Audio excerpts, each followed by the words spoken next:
ఓం సాయిరామ్. సాయి భక్తులందరికీ నమస్కారం అండి. సాయినాథుని దయ వల్ల అందరూ సంతోషంగా ఉండాలని చెప్పి సాయి తరపున నేను కూడా కోరుకుంటున్నాను. ఇంకా ఈరోజు వీడియోలో సాయి పిలుపు ద్వారా మనకు వచ్చినటువంటి సందేశం ఏంటి, బాబాగారు మనతో ఏ సందేశాన్ని అయితే అందించాలనుకుంటున్నారు అనేది మనం ఆయన మాటల ద్వారానే తెలుసుకుందాం. ఇక్కడ కనిపిస్తున్న ఈ 2 ముడుపులలో నీకు నచ్చిన ఒక రంగు ఉన్న ముడుపునైతే తాకు తల్లి, ఇకపై నీ ఇంట్లో ధనరాశి ఉప్పొంగి పొర్లుతుంది అని మనకు బాబాగారైతే ఈరోజు ఇక్కడ ఒకటి ఆకుపచ్చ రంగులో ఉన్న ముడుపు, ఇంకొకటి ఎరుపు రంగులో ఉన్న ముడుపునైతే ఇచ్చారు కదా. ఇప్పుడు మీకు నచ్చిన ఒక ముడుపును మీరు అయితే మనసులో అనుకోనండి. దానిపై ఉండే సందేశాన్ని అయితే నేను చెప్తాను. ఇక ఈ సందేశాన్ని మనం బాబాగారి మాటల్లోనే విందాము. వీడియో స్టార్ట్ చేసే ముందు ఒక చిన్న రిక్వెస్ట్ అండి. ఈ సందేశాలన్నీ మీ అందరికీ నచ్చినట్లయితే తప్పకుండా మన వీడియోకి లైక్ చేసి మరికొంతమందికి షేర్ చేయండి. కొత్తగా మన ఛానల్ని ఎవరైనా చూస్తుంటే కనుక సబ్స్క్రైబ్ కూడా చేసుకోండి, ఇంకొంచెం సపోర్ట్ చేయండి. ఇక బాబాగారి సందేశాన్ని విందామా మరి. మొదటగా ఆకుపచ్చ రంగు ముడుపును తాకిన వాళ్ళ కోసం బాబాగారు ఇస్తున్నటువంటి సందేశం ఏంటంటే, బిడ్డ, నీకు మనసుకు ఆనందం కలిగించే కొన్ని వార్తలు అనేవి నేను తీసుకొని వచ్చాను. ఈ వార్తలు విని నువ్వు చాలా సంతోషపడతావమ్మా. అంటే ఇటీవల కాలంలో నీకు శుభగడియలు ప్రారంభమై చిన్నగా మంచి జరుగుతూనే ఉంది కదా.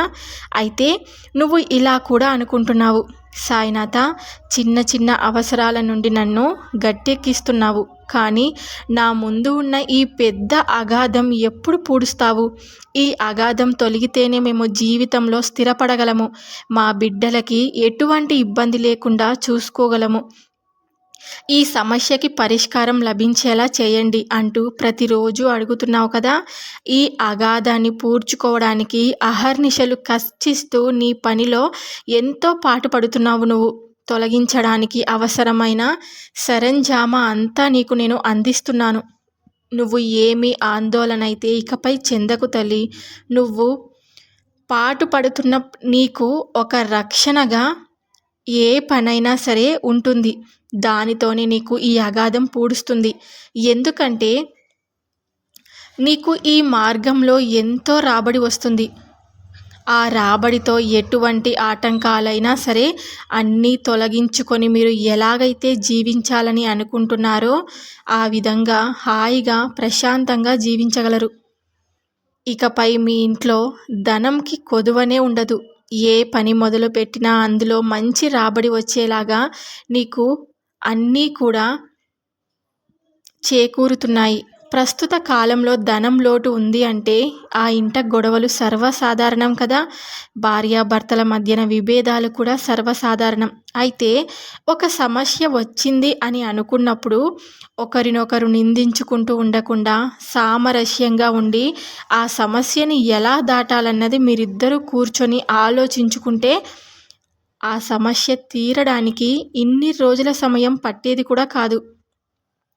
మీ మధ్యన సామరస్యత లోపించడం వల్లే ఒక్కొక్కటిగా సమస్యలు పెరుగుతూ ఈ స్థాయికైతే వచ్చాయి. అయినా సరే ఏమీ పర్వాలేదు. మీరు శ్రమించే గుణం కలవారు కాబట్టి మీ సమస్యలు అన్నీ కూడా ఇట్టే తొలగిపోతాయి. అందుకు నేను హామీ ఇస్తున్నాను. ఈ రోజు నుండి మీ ఆయుధం అంటే కేవలం మీరు సంపాదన కోసం మాత్రమే మీరు ఇప్పటి వరకు పాటుపడ్డారు కాబట్టి ఇకపై మీకు అన్ని సంతోషాలే. ఈ రోజు నుండి మీ ఆదాయం కోరుకున్న దానికంటే ఎంతో ఎక్కువగా రావడం మొదలవుతుంది.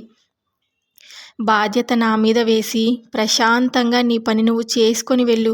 మీరు కోరుకున్నట్లుగా మీకున్న సమస్యలన్నీ తొలగిపోయి ఒక మంచి స్థాయికి వెళ్ళి మీరు కోరుకున్నటువంటి జీవితం అయితే గడుపుతారు. నేను ఏ మాట చెప్పినా కూడా అది మీరు వాస్తవం అని గ్రహించండి.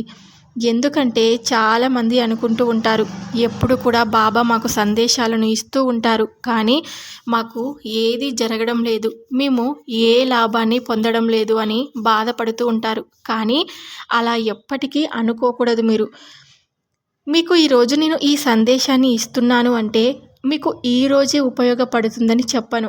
అది రేపటి రోజున కూడా మీకు ఎక్కడో ఒక చోట నేను చెప్పిన సందేశం మీకు అర్థమవుతుంది. అప్పుడు మీరే అనుకుంటారు కదా, బాబా మాకు చెప్పిన సందేశం ప్రకారమే మా జీవితం అనేది నడుస్తుంది అని మీరే గ్రహిస్తారు. త్వరలో మీకు అంతా మంచి జరగాలని, మీ ఇంట్లో ధనరాశి ఎప్పుడూ కూడా ఉంటుందని నేను నీకు మాటిస్తూ ఈ సందేశాన్ని నీకు అందించడానికి ఈరోజు వచ్చాను అని బాబాగారైతే మనకు ఆకుపచ్చ రంగు ముడుపును తాకిన వాళ్ళ కోసం ఈ సందేశాన్ని ఇచ్చారనమాట. నెక్స్ట్ వచ్చేసి ఎరుపు రంగు ముడుపును తాకిన వాళ్ళ కోసం బాబాగారు ఇస్తున్నటువంటి సందేశం ఏంటంటే, నన్ను వదిలి ఎక్కడికి పరుగులు పెడుతున్నావు బిడ్డ? ఎందుకని నన్ను వదిలి పెట్టాలనుకుంటున్నావు? నువ్వు అడిగింది నేను చేయలేదని, నువ్వు కోరుకున్న వెంటనే నేను నీకు సహాయపడలేదనే కదా, నువ్వు అడిగిన ప్రతిదీ నీకు నేను చేసి పెట్టలేదని నా మీద నీకు కోపం వచ్చింది. అందుకని నీ బాబాని వదిలిపెట్టి వెళ్ళిపోతావా చెప్పు? నువ్వు ఎక్కడికి వెళ్ళగలవు? నేను నీ వెంటే ఉంటాను కదా. నువ్వు నన్ను వదిలిపెట్టినా నేను నిన్ను ఎప్పటికీ వదిలిపెట్టను. ఎందుకంటే బిడ్డలకి తల్లిపై ప్రేమ తగ్గిపోవచ్చు, కానీ తల్లికి బిడ్డలపై ప్రేమ ఎప్పటికీ తగ్గదు. నీకు నా మీద ఎంత కోపం వచ్చినా నాకు నీ మీద ఇంకా రెట్టింపు ప్రేమ కలుగుతుంది. నిన్ను చూసినప్పుడు జాలి కలుగుతుంది, అలాగే నీ కష్టం చూసి బాధ కలుగుతుంది. అమాయకత్వంతో నన్ను వదిలి వెళ్ళిపోవాలనుకోవడం ఎంతవరకు సమంజసం? నీ అమాయకత్వం చూసి జాలి కలుగుతుంది. నువ్వు కోరుకున్నది నువ్వు జరగకపోయినంత మాత్రాన నేను నీకు ఏ విధంగానూ సహాయపడనని నిర్ణయానికి వచ్చేసావా? ఎన్నడూ కూడా నువ్వు అటువంటి ఆలోచన చేయవద్దు. నన్ను వదిలి నువ్వు ఎంత దూరం పరుగులు పెట్టగలవు? నువ్వు ఎంత దూరం వెళ్ళినా నేను నిన్ను వెనక్కి లాక్కుంటాను. నువ్వు ఎక్కడెక్కడ తిరిగినా తిరిగి మళ్ళీ నా దగ్గరకు రావాల్సిందే. అది నీకు కూడా తెలుసు. కానీ ఒక్కొక్కసారి అజ్ఞానం మనకు కన్నులను కప్పేస్తుంది, మన ఆలోచనలను మసకబారిస్తుంది. అలాంటప్పుడే ఇటువంటి నిర్ణయం తీసుకుంటాం. ఇప్పుడు ప్రస్తుతం నీ పరిస్థితి ఆ విధంగానే ఉంది. అంతా సర్దుకుంటుంది, చక్కబడుతుంది. కానీ సమయం ఉంటుంది కదా, ఆ సమయానికి అనుకూలంగానే ఏదైనా కూడా జరుగుతుంది. ఎంత ఓర్పు పడితే అంతకు రెట్టింపు సంతోషాలు నీకు వచ్చి చేరుతాయి. ఈ లోపునే నన్ను వద్దనుకొని నన్ను వదిలిపెట్టి ఏవేవో పిచ్చి పిచ్చి ప్రయత్నాలు నువ్వు చేస్తున్నావు. నువ్వు ఎటువంటి తప్పటడుగు వేయకుండా, ఎటువంటి ప్రమాదంలో పడకుండా నిన్ను నేను కాచుకుంటూనే ఉంటాను. నీకు ఎన్నోసార్లు ఇది అవగాహన అయ్యే ఉంటుంది. అయినను ఎందుకని నీకు ఇంత కోపం చెప్పు?